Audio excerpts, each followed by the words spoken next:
일부 기원의 빛 1955년에서 1975년 1955년 2월 24일 샌프란시스코의 한 병원. 세상은 한 아기의 울음소리로 조용히 깨어났다.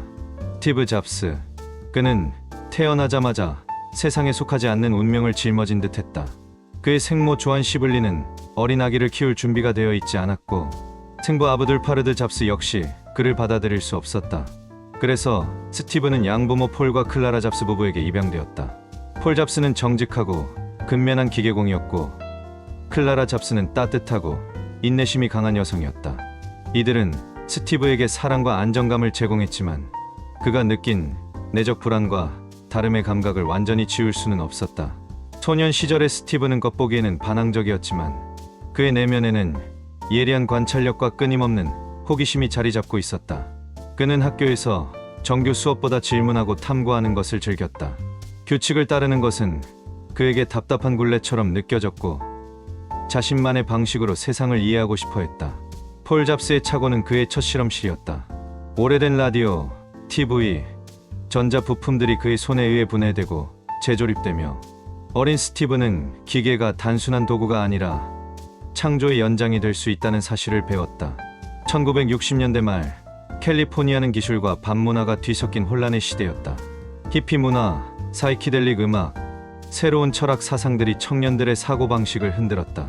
스티브 역시 예외는 아니었다. 그는 종종 LSD를 경험하며 인식과 현실에 대한 근본적인 질문을 던졌다.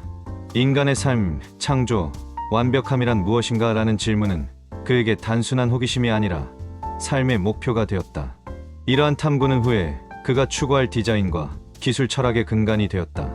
1972년 스티브는 리드 대학교에 입학했다. 하지만 그는 전통적인 교육 체계에 맞지 않았다. 강의실의 엄격한 규칙과 점수 중심의 교육은 그의 창의력을 억누르는 것처럼 느껴졌다. 결국 그는 한 학기 만에 정식 수업을 떠나 자유롭게 청강하며 자신이 진정으로 흥미를 느끼는 수업만 선택해 공부했다. 캘리그래피 수업에서 만난 글자의 아름다움과 균형감은 나중에 맥킨토시의 디자인 철학에 그대로 녹아들었다. 스티브는 이때부터 기능과 예술, 기술과 아름다움을 결합하는 사고방식을 조금씩 키워나갔다. 청년기의 스티브는 운명처럼 스티브 워즈니악과 만난다. 두 사람은 기술에 대한 열정과 세상을 바꾸고자 하는 욕망을 공유했다. 워즈니악은 기술적 천재였고 스티브는 혁신적 아이디어와 설득력 있는 비전을 갖고 있었다. 그들의 첫 프로젝트는 단순한 취미 수준의 컴퓨터 조립이었지만 차차 그것은 세상을 뒤흔들 혁신의 시작이 되었다. 1975년 워즈니악이 설계한 애플 IL 기반으로 두 사람은 작은 차고에서 밤낮 없이 실험하며 자신들의 꿈을 구체화했다. 차고의 공기는 때로는 용광로처럼 뜨거웠고 때로는 실패와 좌절의 냉기처럼 차가웠다.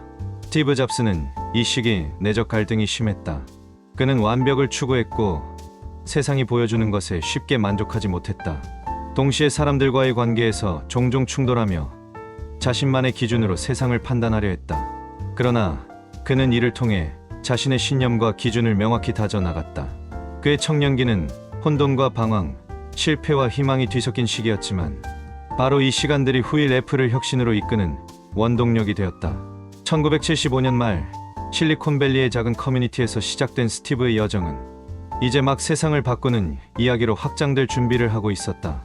그는 이미 자신만의 빛을 발견했고 그 빛은 앞으로 수많은 사람들의 삶을 비추는 등불이 될 것이었다. 스티브 잡스의 삶은 이제 단순한 기술 개발을 넘어 인간의 창조력과 혁신에 대한 깊은 고민으로 향하고 있었다. 이브 발란의 아이 1976년에서 1985년 1976년 캘리포니아 로스알토스의 한 조그만 차고. 스티브 잡스와 스티브 워즈니악은 낡은 부품과 회로를 앞에 두고 밤새도록 열정을 불태우고 있었다. 그들의 목표는 단순했다. 세상 사람들이 쉽게 컴퓨터를 사용할 수 있도록 만들자. 그러나 그 단순한 목표 뒤에는 두 사람의 청춘과 도전, 그리고 스티브 잡스의 끝없는 완벽주의가 숨어 있었다. 애플 아이는 그들의 첫 작품이었다. 시장에 등장하자마자 기술 애호가들 사이에서 호평을 받았지만 상업적 성공이라고 부를 만큼의 규모는 아니었다. 스티브 잡스는 여기서 멈추지 않았다.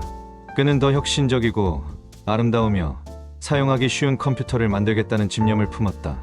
디자인과 기능, 심미적 완벽함을 동시에 추구하는 그의 사고방식은 당시 업계에서는 생소한 것이었다. 1977년 애플 II가 세상에 등장했다.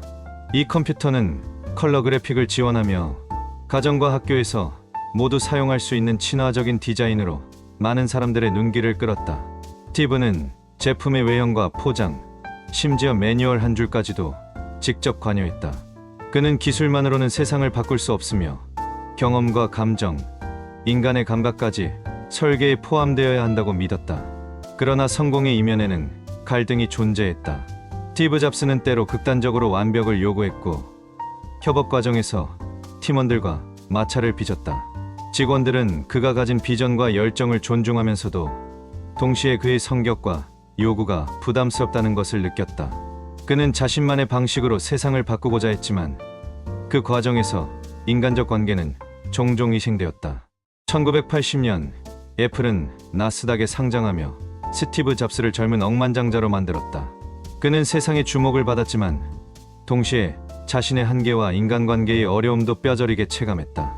그가 추구하는 혁신은 단순한 기술 개발을 넘어 조직과 사람, 사회를 이해하고 설득하는 복잡한 과정이었다. 1983년 매킨토시 프로젝트가 시작되었다. 스티브는 이 프로젝트를 통해 개인용 컴퓨터를 누구나 쉽게 사용할 수 있게 하자는 비전을 실현하고자 했다. 그는 팀원들을 몰아붙이며 때로는 독단적 결정을 내리기도 했지만 동시에 세세한 디테일까지 신경 쓰며 제품을 완성해 나갔다. 매킨토시의 혁신적 그래픽 인터페이스와 직관적 사용법은 후에 업계에 큰 영향을 끼쳤다. 그러나 1985년 내부 권력 다툼과 경영진과의 갈등 끝에 스티브 잡스는 자신이 창업한 애플에서 쫓겨나고 만다.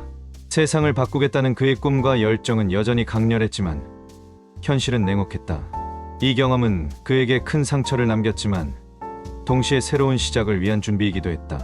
그는 이때 처음으로 실패와 좌절 속에서도 자신만의 철학과 목표를 굳건히 다지는 법을 배웠다. 스티브 잡스의 반란의 아이 시기는 혁신과 갈등, 성공과 실패가 얽힌 시기였다. 그는 기술과 디자인에 대한 집착, 인간에 대한 깊은 이해, 그리고 세상을 바꾸겠다는 강렬한 의지를 동시에 쌓아 올렸다. 1985년 애플을 떠나는 순간조차도 그의 내면에서는 새로운 가능성과 미래를 향한 불씨가 타오르고 있었다. 이 시기 스티브가 배운 가장 중요한 교훈은 명확했다. 세상을 바꾸는 일은 기술만으로 이루어지지 않으며 사람과 인간관계, 그리고 자신에 대한 이해와 성찰이 함께해야 한다는 것. 그가 이후 넥스트와 픽사를 통해 쌓아 올릴 혁신의 토대는 바로 이 시절, 젊은 시절의 열정과 반항, 그리고 실패 속에서 단단하게 자리 잡았다. 스티브 잡스는 이제 막 다음 여정을 준비하고 있었다. 3부 추방된 왕 1985년에서 1996년 1985년 캘리포니아의 햇살은 눈부셨지만 스티브 잡스의 마음은 그 어느 때보다 어두웠다. 자신이 창업한 애플에서 쫓겨난 젊은 혁신가는 세상이 자신에게 등을 돌린 듯한 절망감을 느꼈다. 그러나 그는 곧 깨달았다. 실패와 좌절은 끝이 아니라 새로운 시작의 문이었다. 스티브는 곧바로 넥스트를 설립했다. 목표는 명확했다. 교육용 고성능 컴퓨터를 만들어 세상을 바꾸겠다. 그는 이전과 달리 더 철저하게 계획하고 디자인과 기술의 완벽한 결합을 추구했다. 넥스트 컴퓨터는 세련된 디자인과 혁신적인 운영 체제를 갖추었지만 상업적 성공은 제한적이었다. 그럼에도 불구하고 스티브는 제품의 철학적 가치와 기술적 가능성에 집중했다. 그는 세상을 바꾸는 일은 단순한 판매 숫자가 아니라 사람들의 경험과 창의적 사고를 바꾸는 데 있다고 믿었다. 넥스트 시절 스티브 잡스는 자신의 인간적 결함과 마주하기 시작했다. 그는 과거 애플에서 겪었던 권력 다툼과 인간관계의 문제를 반성하며 리더십과 협력에 대해 새로운 관점을 배우기 시작했다. 완벽을 추구하는 성향과 때로는 독단적인 성격은 여전히 그의 일부였지만 이제 그는 그 힘을 긍정적인 방향으로 활용하는 법을 익혔다. 동시에 그는 또 다른 기회를 발견했다. 픽사를 인수하고 단순한 기술 회사가 아닌 애니메이션과 스토리텔링의 혁신을 추구하기 시작했다. 픽사에서 그는 기술과 예술이 결합했을 때 인간의 감정을 깊이 움직일 수 있다는 사실을 깨달았다. 토이스토리를 비롯한 혁신적인 애니메이션 프로젝트는 그에게 세상을 바꾸는 또 다른 방식, 즉 창조적 스토리텔링의 힘을 보여주었다. 넥스트와 픽사에서의 시간은 스티브에게 성찰과 성장의 시간이었다. 그는 이제 단순히 기술을 만드는 사람이 아니라 사람의 경험과 감정을 이해하고 그 속에서 혁신을 설계하는 사람으로 거듭나고 있었다. 실패와 좌절 속에서도 그는 자신의 철학을 굳건히 지켰고 미래를 향한 비전을 놓치지 않았다. 이 시기에 스티브가 깨달은 가장 중요한 교훈은 분명했다. 진정한 혁신은 기술적 우수성뿐 아니라 인간의 경험과 창조적 통찰, 그리고 세상을 보는 철학적 관점에서 비롯된다. 1996년 애플은 심각한 경영 위기에 직면했다. 당시 경영진들은 스티브 잡스를 다시 불러들이기로 결정했다. 그는 애플로 돌아가 세상을 바꿀 기회를 맞이하게 되었고, 이로써 그의 두 번째 혁명의 서막이 시작되었다. 추방된 왕이 다시 돌아오는 순간, 단순한 승리나 복귀가 아닌 더 큰 비전과 철학을 품은 혁신의 시작이었다. 스티브 잡스의 추방과 넥스트 픽사 시절은 그의 삶에서 가장 깊이 있는 성찰과 철학적 사고가 형성된 시기였다. 그는 이제 단순한 청년 혁신가가 아니라 세상을 보는 눈과 창조적 힘을 완전히 갖춘 지도자가 되어 돌아오고 있었다. 사부 귀환 1997년에서 2001년 1997년 스티브 잡스가 다시 애플에 돌아왔을 때 회사는 심각한 위기에 직면해 있었다. 판매 부진, 내부 혼란, 혁신의 부재로 애플은 흔들리고 있었다. 그러나 스티브는 이를 두려워하지 않았다. 그는 과거의 실패를 교훈 삼아 이번에는 단순한 제품 개발을 넘어 회사의 철학과 비전을 재정립하겠다는 결심을 품었다.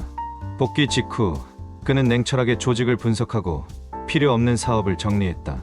동시에 핵심팀을 재편하고 자신과 같은 열정을 가진 인재들을 모았다. 그의 방식은 강압적이면서도 비전 중심적이었다. 그는 직원들에게 단순한 지시를 내리는 대신 왜 우리가 이 일을 하는가라는 질문에 답하게 만들었다. 이는 당시 많은 사람들에게 충격이었지만 점차 애플의 문화와 혁신 DNA를 되살리는 계기가 되었다.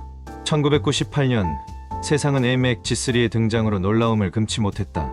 스티브는 컴퓨터가 단순한 도구가 아니라 감각적 경험의 일부라는 철학을 제품에 담았다. 투명한 플라스틱 케이스, 다양한 색상, 직관적인 인터페이스는 기술과 예술의 결합을 보여주는 상징이 되었다. 소비자들은 단순히 컴퓨터를 사는 것이 아니라 경험과 디자인을 구매하는 새로운 패러다임을 맞이하게 되었다. 스티브 잡스의 복귀와 혁신은 단순히 제품 출시에서 그치지 않았다. 그는 기업의 문화와 철학 자체를 재정의했다. 회의실에서는 숫자보다 비전과 아이디어가 중심이 되었고, 제품 개발 과정에서는 사용자의 경험과 감정이 최우선이 되었다. 그는 기술적 우수성과 인간적 직관, 디자인과 실용성의 균형을 맞추는 데 집착하며 이를 통해 애플을 다시 세계적인 혁신 기업으로 만들어갔다.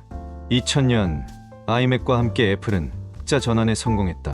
그러나 스티브에게 중요한 것은 단순한 재무 성과가 아니었다. 그는 항상 세상을 바꾸는 제품을 만들고 싶은가? 라는 질문을 자신과 팀에게 던졌다. 이러한 철학은 후에 아이팟, 아이튠, 그리고 아이폰의 탄생으로 이어지게 된다. 이 시기 스티브는 과거 넥스트와 픽사에서 배운 교훈을 애플에 접목했다. 그는 기술, 디자인, 사용자 경험, 그리고 인간의 감정과 창의력을 통합하는 전인적 혁신의 길을 모색했다. 또한 리더십의 방식도 진화했다. 그는 여전히 완벽을 요구했지만 이전보다 사람들의 의견을 듣고 그들의 잠재력을 이끌어내는 법을 배워가고 있었다. 2001년 스티브는 세상을 뒤흔들 첫 번째 혁신을 준비했다. 애플의 새로운 철학과 제품 전략은 단순한 컴퓨터 회사의 범위를 넘어 문화와 경험을 바꾸는 기술 기업으로 향하고 있었다. 그의 복귀는 단순한 승리가 아니라 미래를 향한 비전과 혁신의 서막이었다. 스티브 잡스의 귀환기는 그가 단순한 천재 발명가가 아니라 철학과 비전을 지닌 혁신가로 성장하는 과정이었다. 그는 이제 기술과 예술, 사람과 경험, 그리고 혁신과 인간성을 모두 아우르는 완전한 지도자의 길에 들어섰다. 오브 혁명의 선봉 2001년에서 2011년 2001년 세계는 음악을 듣는 방식이 바뀌었다. 스티브 잡스는 아이팟을 세상에 내놓으며 단순한 mp3 플레이어가 아니라 개인 경험과 디지털 문화를 혁신하는 장치를 선보였다. 작은 기계 안에는 그의 철학이 담겨 있었다. 디자인, 직관적 인터페이스, 그리고 사용자의 감정과 습관까지 고려한 경험 설계. 그는 기술이 사람의 삶과 문화를 바꿀 수 있다는 것을 몸소 증명하고 있었다. 하지만 혁신은 결코 쉽지 않았다. 스티브는 팀원들을 몰아붙였고 때로는 독단적이었으며 완벽에 대한 집착은 주변 사람들을 지치게 했다. 그럼에도 불구하고 그는 자신의 기준을 결코 낮추지 않았다. 스티브에게 있어 혁신은 선택이 아니라 필수였고 실패나 타협은 그의 철학과 비전을 훼손하는 것으로 느껴졌다. 2007년 세계는 또 한 번 스티브 잡스의 혁신 앞에 놀랐다. 아이폰의 등장으로 스마트폰은 단순한 통신기기가 아닌 개인 경험과 정보, 문화, 상거래를 통합하는 플랫폼이 되었다. 스티브는 이 기기를 통해 기술이 사람의 삶을 바꾸는 방식뿐 아니라 세상의 질서와 비즈니스 패러다임까지 변할 수 있다는 사실을 입증했다. 그는 제품을 설계하면서 단순한 기능보다 사용자의 감정과 경험을 우선했고 디자인과 심미적 가치, 직관적 인터페이스를 결코 포기하지 않았다. 이 시기 스티브 잡스의 리더십과 인간적 면모는 동시에 극명하게 드러났다.